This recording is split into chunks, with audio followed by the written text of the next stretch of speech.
Allez, bonjour à tous. Alors je reviens une dernière fois pour, euh, pour un petit peu expliquer tout ça.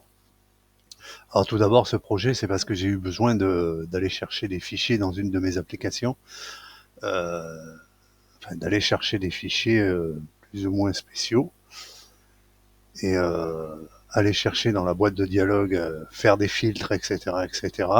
On est loin du résultat en termes de temps obtenu avec la boîte de dialogue normale plutôt que la mienne. Voilà, donc grosso modo, c'était vraiment pour accélérer un petit peu la chose. Je reviens un petit peu sur le dialogue 1, le dialogue 2. Alors le dialogue 1, c'est il utilise le stdout riddle sur le résultat d'une ligne de commande. Hein, on y va tout de suite. Hein, on va pas s'éterniser puisque bon, je pense que vous avez compris comment ça marche. Hein. Donc la ligne, elle est modifiable avec les variables en fonction du besoin, donc récursif par récursif. Les expressions, enfin une partie du nom et l'extension, ça, vous avez compris.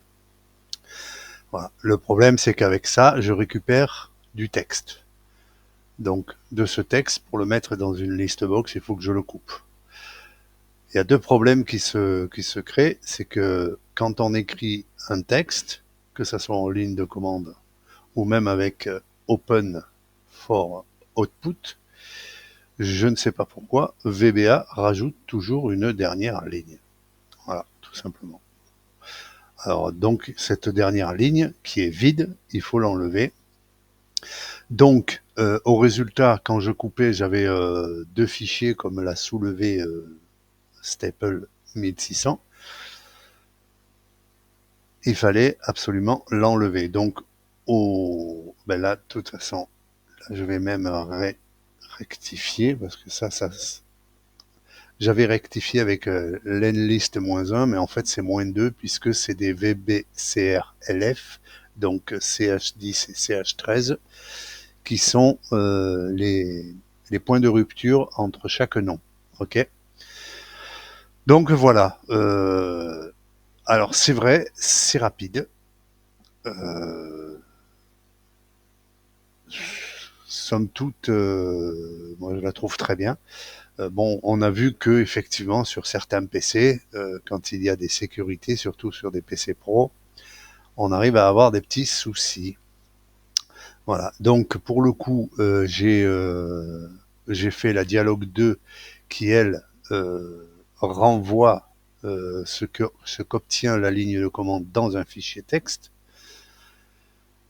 Là encore une fois, on a des risques sur certains PC que ça ne marche pas puisque comme l'a encore une fois soulevé Staple 1600, euh, on a une interdiction d'écriture par code, que ce soit VBA ou quoi que ce soit, hein,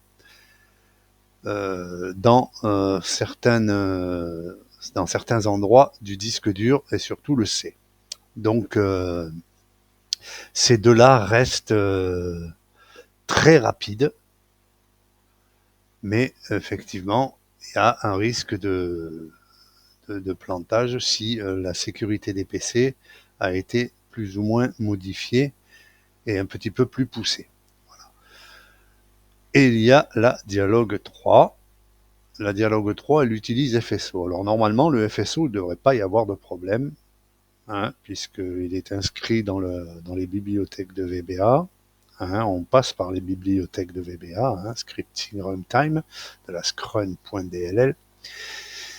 Et donc, j'ai fait cette version-là pour, justement pour ceux qui les auraient des problèmes. Alors, elle est tout petit peu moins rapide, mais relativement très très très rapide. Et je vais vous en faire la démonstration.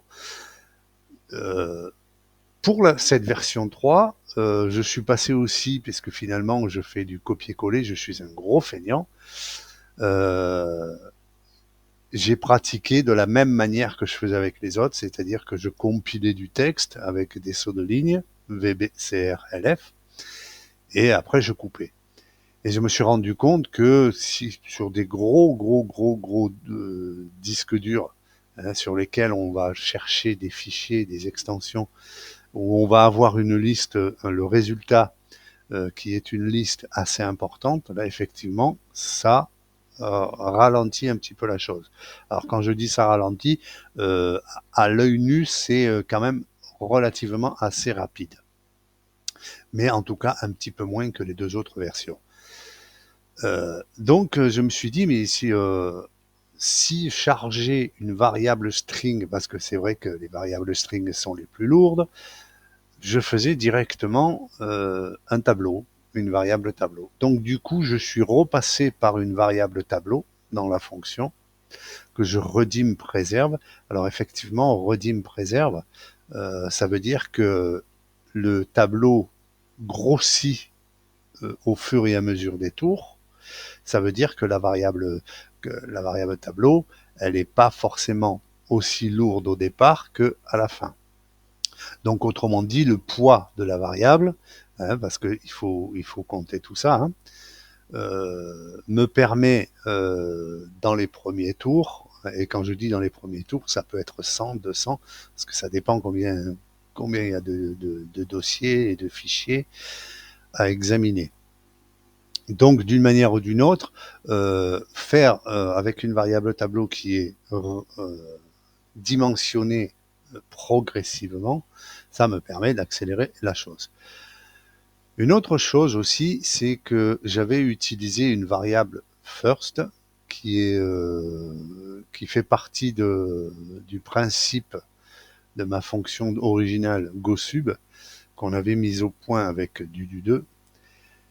Et je m'étais trompé, je l'avais mis en statique, il ne le fallait pas, il fallait la mettre en unitaire, c'est-à-dire la dimmer tout simplement, et qu'elle soit différente pour chaque instance de la fonction. Je vais expliquer tout ça parce que c'est vrai que ça peut paraître un petit peu obscur, mais vous allez voir que c'est vraiment très facile à comprendre et vous allez comprendre vraiment très facilement pourquoi avec FSO on peut accélérer les choses comme ça en faisant une recherche de fichiers.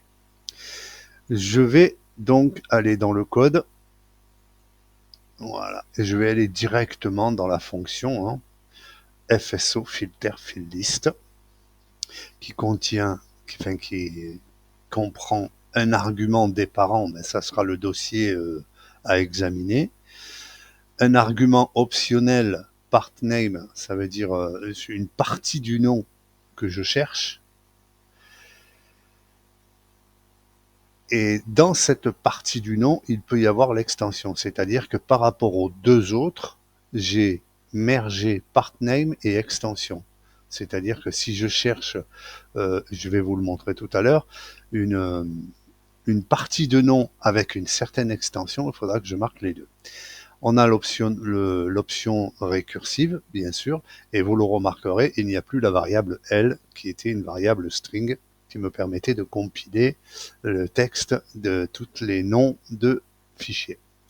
Alors, ensuite, je dim donc mes variables nécessaires, L parent. L parent sera un objet folder, d'accord ?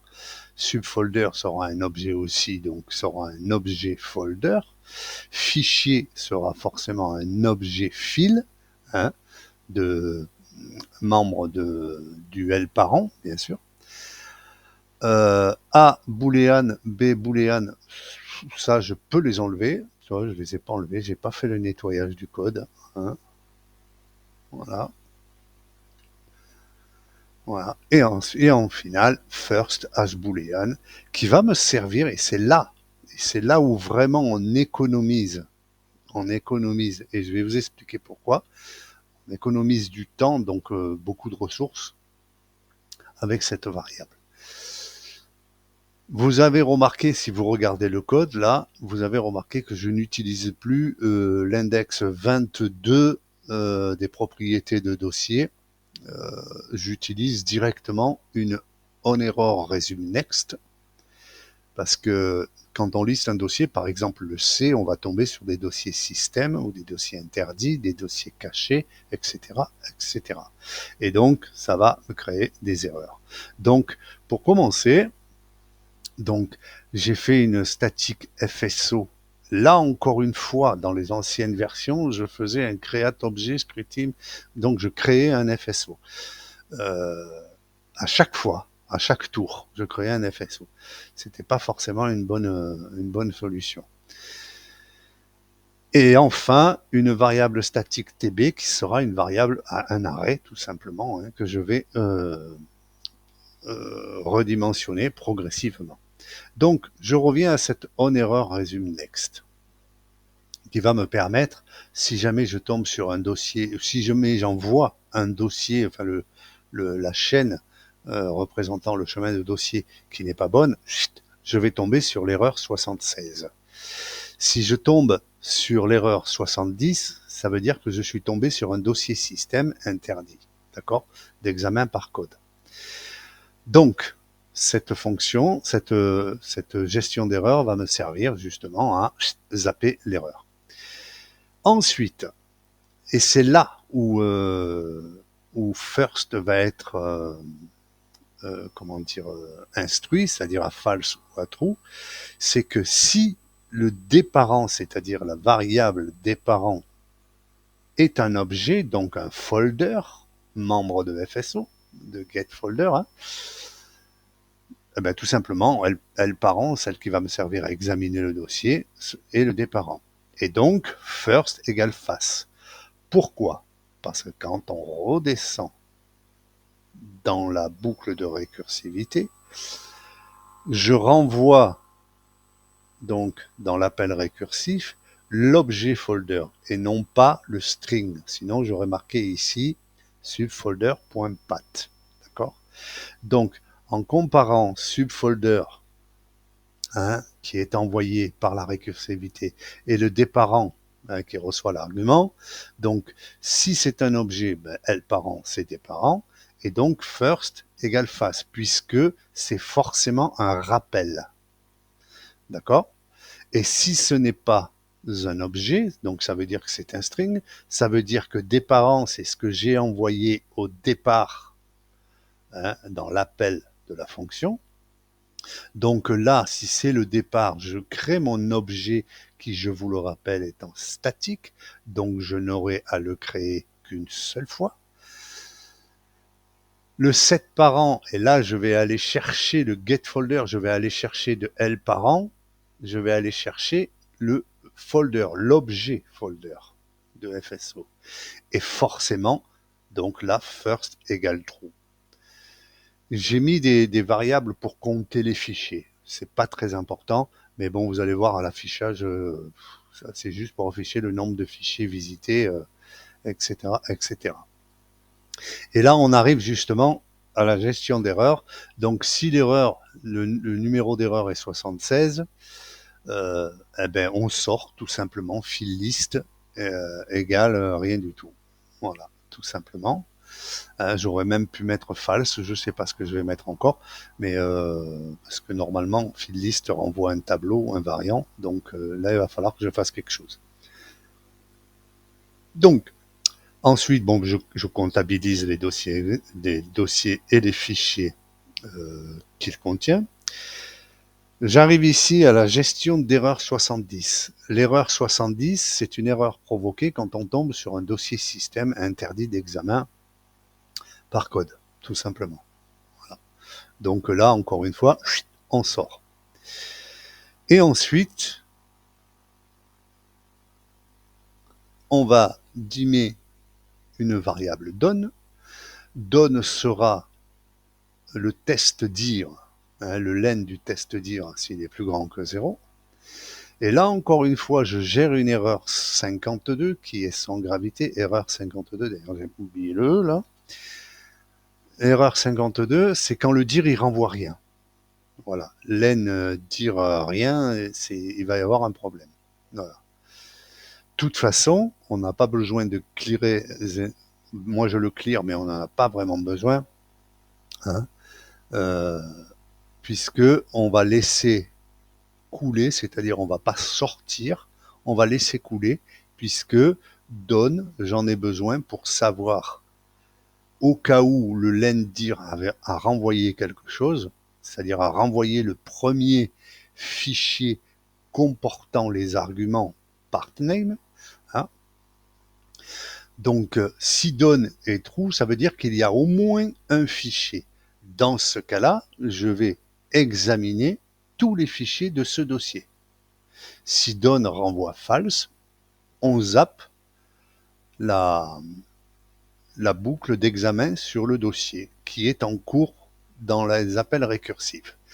Ça, c'est déjà le premier point qui nous aide qui nous accélère la chose, parce que boucler sur un dossier, ça sert à rien. Et vous allez voir dans ce test-là, j'ai 350 dossiers à peu près. Eh ben vous allez voir que si je devais boucler sur tous les dossiers, hein, comme on voit souvent dans des fonctions récursives avec FSO, où on ne cherche pas justement à savoir si il y a un dossier ou un fichier ou pas dans le dossier avant de boucler dessus. Voilà. Et enfin, là, j'arrive à la fonction récursive, c'est-à-dire que si mon argument au départ que j'ai renvoyé est true, donc l'argument récursif, là, je vais envoyer le rappel des fonctions sur tous les subfolders. D'accord? Et enfin, ensuite, si first, donc si first égale true, et le tableau, le huband de tableau, c'est-à-dire le nombre d'items dans le tableau est plus grand que 0, et là, je remplis, donc j'informe que la fonction va renvoyer le return. Si cette condition n'est pas remplie pendant tout le roule ma boule, on va pas utiliser ça, c'est-à-dire on ne va pas informer le return du TB. Et c'est là, croyez-moi, où on va gagner du temps. Pour la simple et bonne raison, c'est qu'à chaque fois je remplis le return, c'est-à-dire que la fonction qui est censée devenir une variable tableau, hein, on l'a bien compris, si à chaque fois je la réinitialise, c'est-à-dire je la réinitialise avec les nouvelles, le nouveau TB, c'est-à-dire le nouveau tableau, hein, en tout cas le tableau mis à jour, l'arrêt TB mis à jour, forcément il y a une remise à jour à chaque fois, à chaque tour. Et c'est là où on gagne beaucoup, beaucoup, beaucoup. Et croyez-moi, je pense que c'est cette partie-là qui me fait le plus économiser, encore plus que la condition if done sur la boucle des fichiers. Voilà, pour la simple et bonne raison, c'est que la fonction va contenir tous les appels récursifs. Au bout d'un moment, elle pèse son poids, la cocotte. Donc voilà comment ça fonctionne. Donc au départ, si c'est un objet, le déparant est un objet first égale face. Si c'est pas un objet, first égale true. Voilà.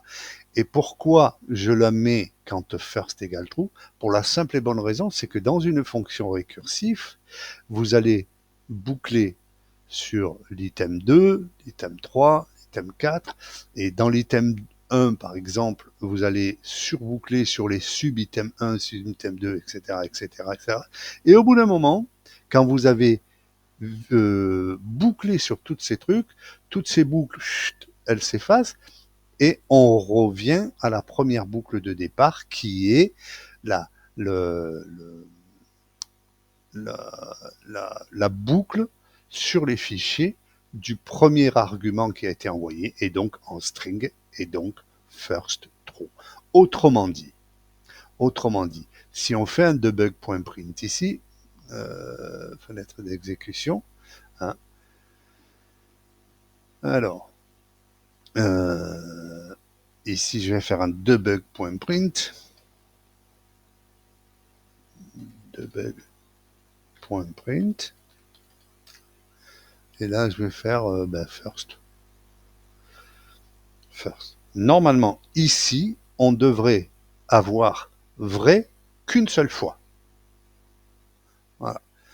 Et on va tester. Par exemple, je vais tester, je vais aller chercher par exemple tous les PDF. Hop, hop. Vous voyez, je l'ai eu qu'une seule fois. Ça veut dire que la variable, pas la variable, pardon, la fonction hein, elle-même, qui est censée être un variant, c'est-à-dire un arrêt, a été instruite une seule fois. D'accord? Maintenant, si ici je fais if first then, on va faire comme ça je vous explique bien, je vais faire debug frame. Vous allez voir qu'ici, on va l'avoir deux fois. Deux fois pourquoi? Ben, la première fois au premier lancement, puisque déparent est un string, donc first égale true. Et, comme je l'ai dit tout à l'heure, au dernier tour, quand on revient au premier tour, hein, donc une seconde fois. Allez, je refais le test, j'enlève ça. Hop. Voilà, ah, là j'ai fait une bêtise, je ne sais pas ce que j'ai fait. Hop. Je vais le modifier. Hop. J'ai fait une bêtise, je ne sais pas pourquoi, ce que j'ai fait. Hop. Alors, hop, hop, hop, hop, hop, hop, hop. Voilà. If first, then the and if. Ben, normalement, j'ai pas fait de bêtises. De toute façon, après, je vais les enlever. Ah, mais je voulais vraiment vous montrer comment ça marche. Alors, hop, on commence. Voilà. J'ai tous mes PDF, bien sûr. Et quand on regarde dans machin, ah ben là, je l'ai eu qu'une fois. C'est assez étonnant.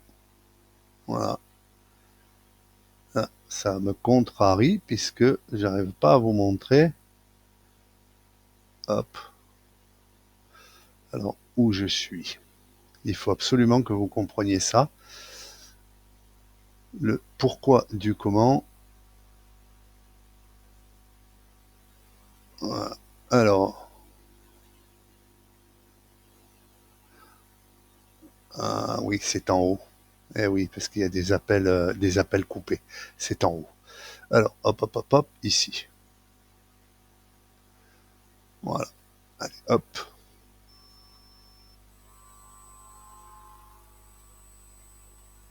Voilà. C'est bizarre parce qu'il me le marque pas. Il me met les lignes, mais il me le marque pas. Normalement, first, bon, on va pas s'épiloguer là-dessus. Hein, c'est dommage que j'arrive pas à vous montrer. Parce qu'il faudrait peut-être que je mette cette condition, je ne sais pas où, étant donné qu'on a des jumps, forcément, par rapport aux erreurs, ou aux exit fonctions, bien sûr. Ouais, non, je sais pas où le mettre, celui-là. Bon, dans tous les cas, vous l'avez vu que le remplissage de folder list, qui est la fonction et qui est censé renvoyer le return du tableau, ne l'est fait qu'une fois, à la fin. Bon, tout simplement en testant first, et si un bon tableau est plus grand que 0, tout simplement. Voilà. Ben voilà, tout simplement. Voilà comment on accélère le FSO quand on fait une recherche de fichiers. Alors effectivement, si on devait lister tous les fichiers pour avoir besoin d'une liste tout simplement, il n'est pas utile d'utiliser FSO. Il faut bien être conscient, faut bien comprendre que le FSO, ça reste un gros lourdeau, hein, même si avec quelques petites astuces, on arrive à l'accélérer quant à la recherche de fichiers, ce qui est le cas ici. Ça reste quand même un gros lourdeau pour faire un listing complet d'un dossier ou d'un fichier. Pourquoi je suis passé par le OnResort Resume Next aussi, il fallait que je le dise, c'est tout simplement, c'est parce que si je passe par les conditions le getATR 22, je ne peux pas utiliser dans ma recherche le disque au départ, c'est-à-dire au lieu d'utiliser un dossier dans le disque, je ne peux pas démarrer à partir du disque. Voilà. Donc ça aussi, c'est une des raisons pour lesquelles j'ai repris dans ma fonction FSO GoSub la gestion d'erreurs. Et là, vous allez voir que par rapport au début, je cherche directement dans le disque K.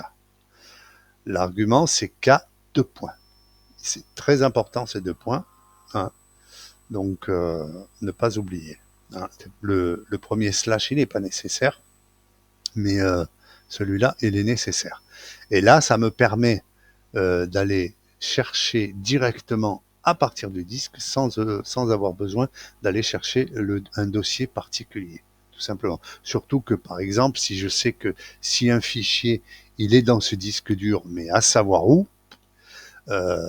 si je devais utiliser l'ancienne version qui a été déposée hier, je serais bien embêté puisque je serais obligé de boucler, de faire des appels sur tous les premiers dossiers dans la hiérarchie, hein, les premiers dossiers du disque.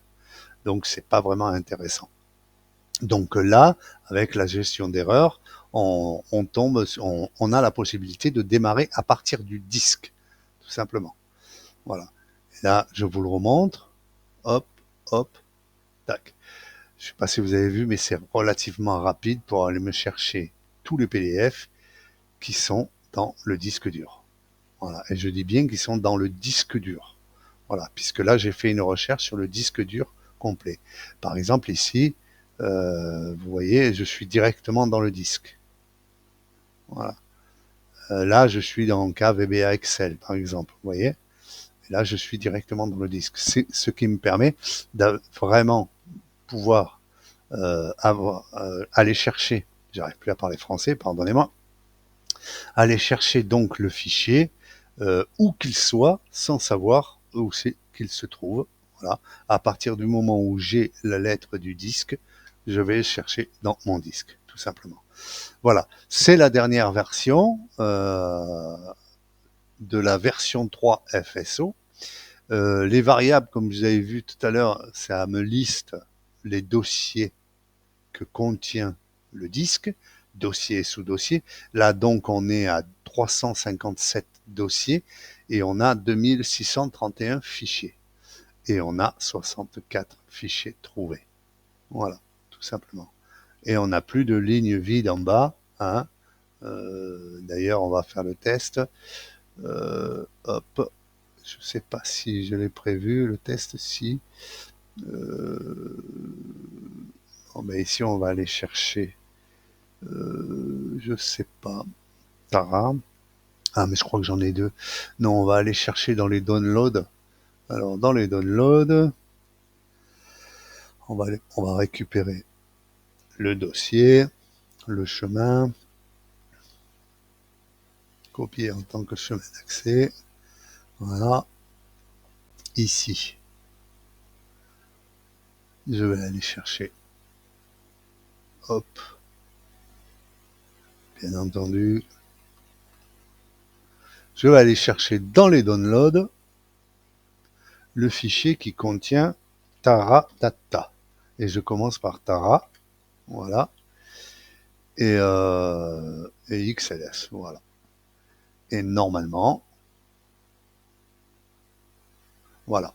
Il me trouve mon fichier qui est dans les downloads, dans un dossier, nouveau dossier, et qui est aussi dans un subdossier. Donc Taratata est dans subdossier, qui est dans nouveau dossier, qui est dans download. Donc vous voyez, la partie récursive a très bien fonctionné. Voilà. Et je ne sais pas si vous avez vu la réactivité, hein, du FSO quand on le manipule correctement, c'est instantané. Voilà.